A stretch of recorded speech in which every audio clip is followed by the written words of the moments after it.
Si una ventaja he tenido en la vida, y ustedes saben que soy una persona mayor, algunos octogenarios me dicen, oye, no, espérate, ¿no? Espero llegar.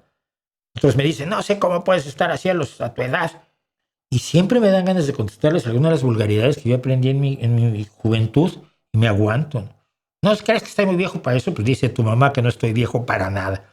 Pero ese tipo de cosas no se pueden contestar, es una persona cortés, educada y ganas no me han faltado varias veces.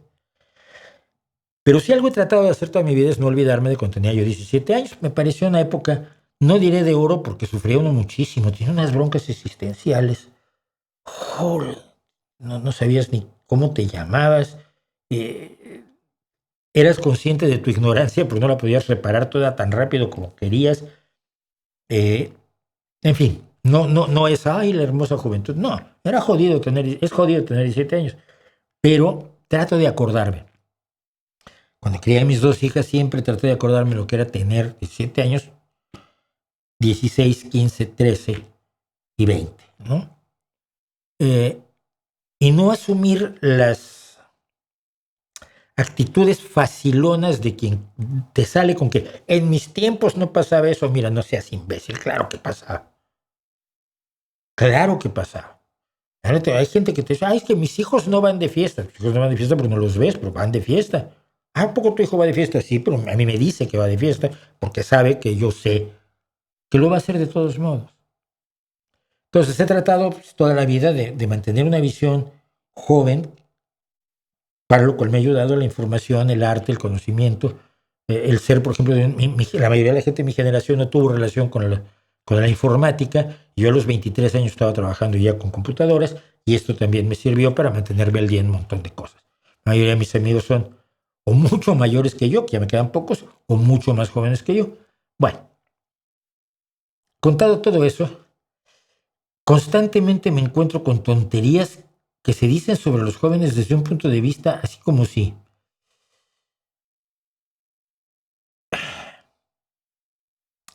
con una condescendencia de quien se le olvida la edad que tenía hace no tanto tiempo, porque no hace tanto tiempo que la tenía, ¿no? Entonces yo te decía, el otro día leí, es un director de cine y no te voy a decir quién es porque no se trata de eso, el concepto es lo que importa, dice, los jóvenes tienen un reto por delante, salir vivos y felices del experimento social que se ha llevado con ellos en las últimas 2 décadas. Y venga conspiración, se ha hecho un experimento con los pobrecitos jóvenes. La prueba consistía en sumirlos en un escaparate perpetuo en el que se premia la ambición bocazas por encima del esfuerzo callado. ¡Ay, mamón! Sí, y así pasaba antes cuando no había redes sociales. Un escaparate perpetuo en el que se premiaba la ambición bocazas por encima del esfuerzo callado. Claro, así fue siempre, con y sin internet. La dictadura de la apariencia por encima de la aceptación propia y ajena. Y este no tiene mi edad, es más joven que yo, este director de cine. ¿Qué estás diciendo? Si alguien volviera a insistir en las ventajas que se obtiene al intentar ser buena gente, wow, les está diciendo a los jóvenes que ya no intentan ser buenas gentes. ¿Qué relación tiene con gente de 16, 17, 18, 19 años? No lo sé. Yo tengo mucha. Yo prefiero que mi hijo tiene libertad absoluta para que vengan sus amigos a jugar a la Play y vengan a jugar tinieblas y vengan a jugar lo que juegan. O uno, o ver actividades deportivas. En fin, mi casa está llena de jóvenes cada vez que mi hijo quiere.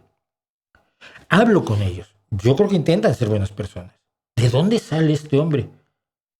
De individualismo depredador y conciencia colectiva, el mismo que siempre, no ha cambiado nada. Lo que pasa es que hay gente que llega a los 50 años y de pronto sufre amnesia absoluta.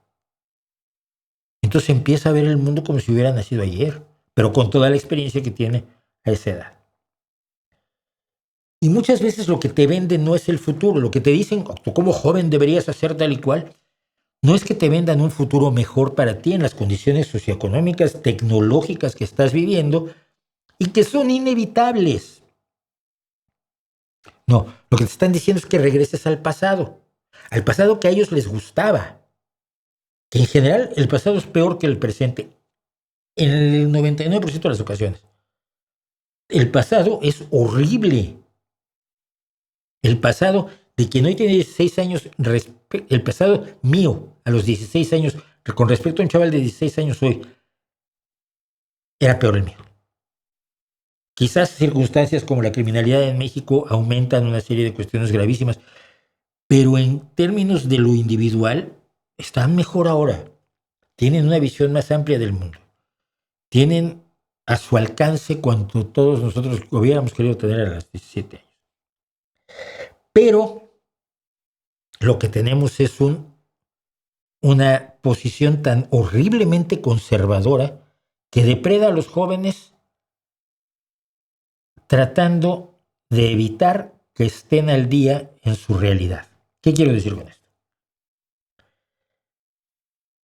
No hay forma más fácil de conseguir ahora clickbait y vender libros y dar conferencias a los padres que decir que las pantallas son el acabose. Las pantallas son lo peor del mundo. No les des pantallas hasta los 8, 9, 10, 13, 16, 72 años. Cuidado con las pantallas. ¿Pantallas? ¿De qué hay pantallas? Uy, aquí tengo otra pantalla. Y ahí tengo un teléfono y un iPad, que lo uso para también como teleprompter cuando hago los afondos. Cuidado con las pantallas, no más de 3 horas de pantallas al día, porque si no las pantallas, ya sabes, te comen los huesos, te quitan las vitaminas y se roban a tu perrito. No, no es así. Pero se ha generado un miedo tan total, tan brutal contra las pantallas, que hace falta que la ciencia entre en esto. Y acaba de entrar con un estudio, una encuesta científica que hicieron, ahora te digo quién, porque lo tengo aquí,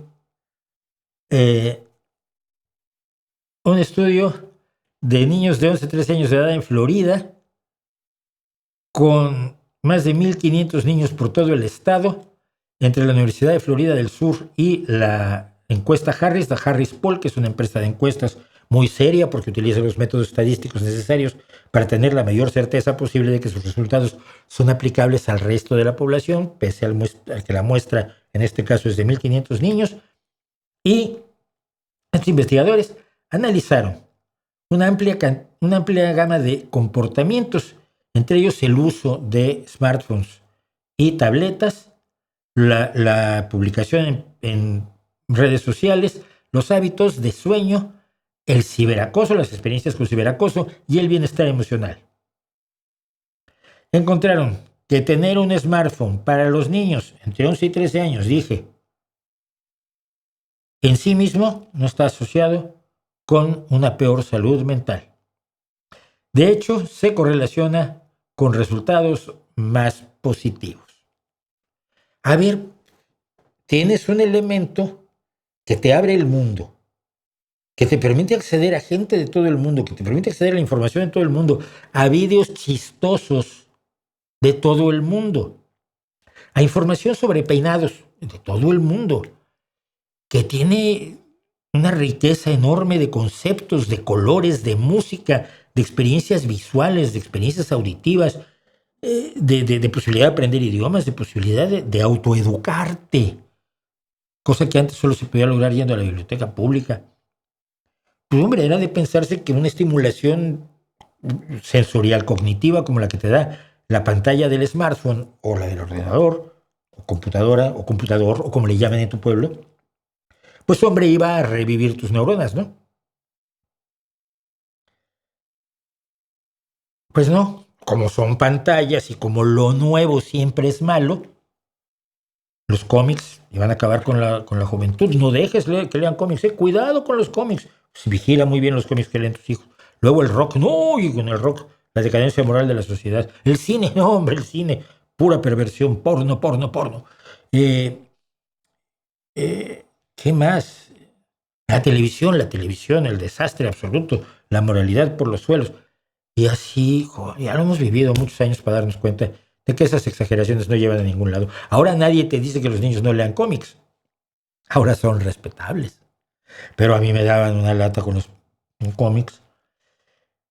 El estudio dice que los niños que tienen sus propios smartphones tuvieron resultados mucho mejores que los niños que no los tenían en casi toda medición de bienestar que se valoró en el estudio. Los niños con smartphones tenían muchas menos probabilidades de informar de síntomas de depresión y ansiedad y tenían más posibilidades de pasar tiempo en persona con sus amigos e informaban sentirse mejores consigo mismos que los niños que no tenían sus propios smartphones. Sí, los chicos están mucho tiempo en el teléfono, sí, en la pantalla, pero muchas veces para quedar con los otros a jugar o a verse o a ir al cine.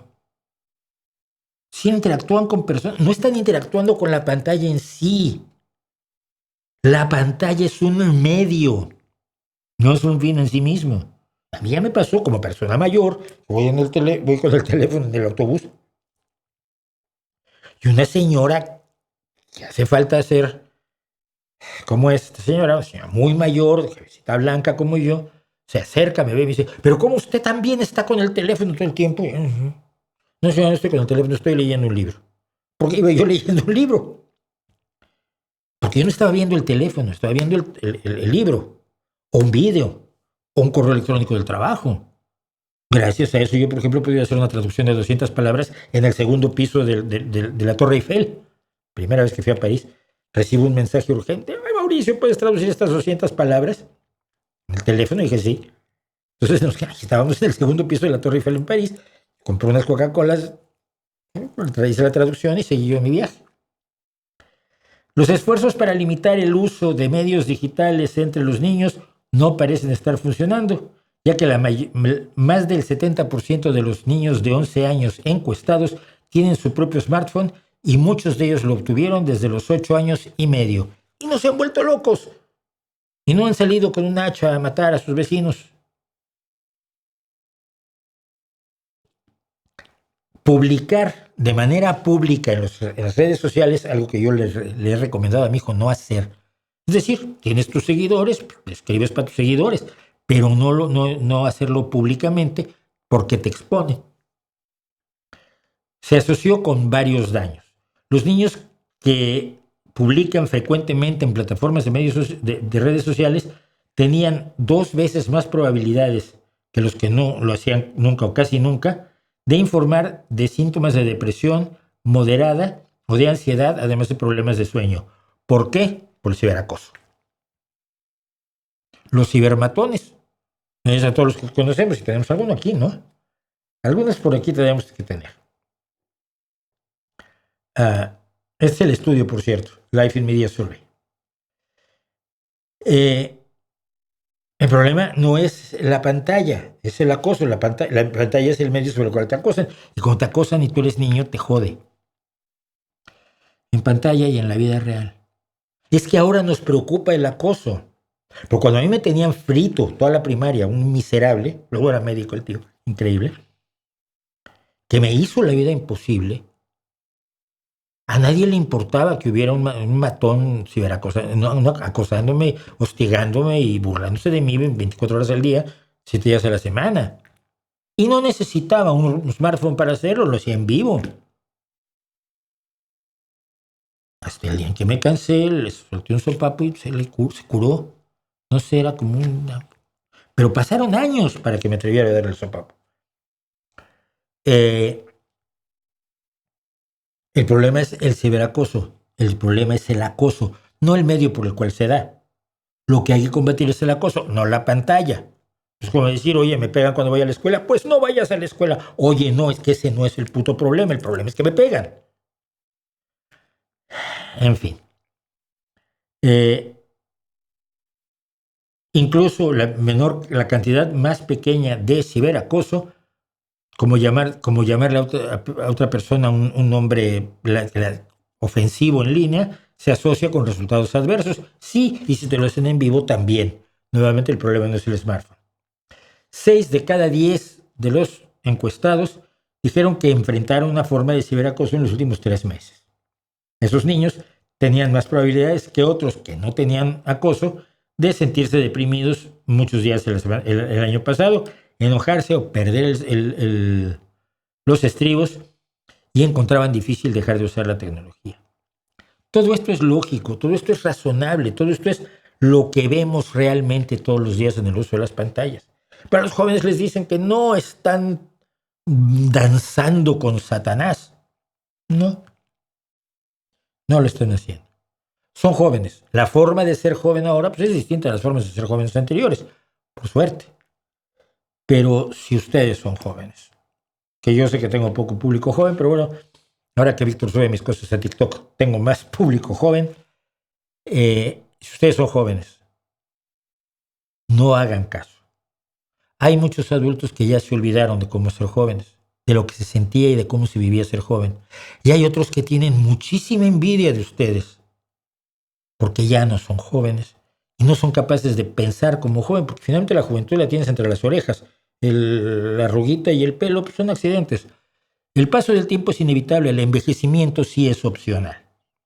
No hagan caso. Hagan caso de lo positivo, pero no de aquello que sea el miedo a lo desconocido o el miedo a lo nuevo, porque lo nuevo siempre aterrorizará a quienes no han sabido ni siquiera vivir en paz con lo viejo.